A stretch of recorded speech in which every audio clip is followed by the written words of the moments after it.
南部有诈骗集团招民众用 APP 来投资虚拟货币，讲一年会当赚144%以上，嘛有声超过2000人转去投资，也毋过这钱煞互嫌犯摕去看外开，桥头地检署顶个月底和昨昏有抓到2个主嫌和7个干部，认定这9个人罪嫌重大，2个主嫌和1个干部，即马已经互法院裁定收押禁见。他现在增长的幅度大概2倍了啊！大陆的币圈在讲的事情是，他说明年到后年，也许这个世界会给他1000倍的回馈。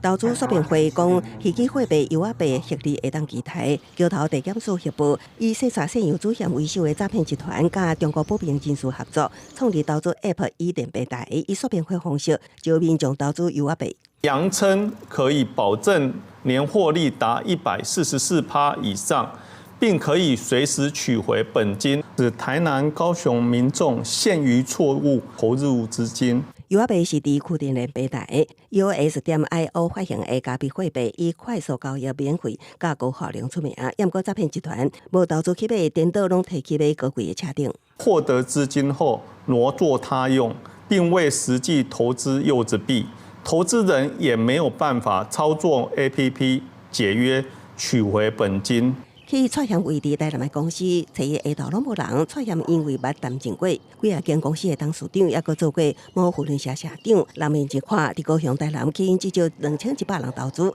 那么迄一间公庙有几啊名干部甲信众受害。伫我做社长的任内的时阵，伊有推荐有一个虚拟货币的团队来阮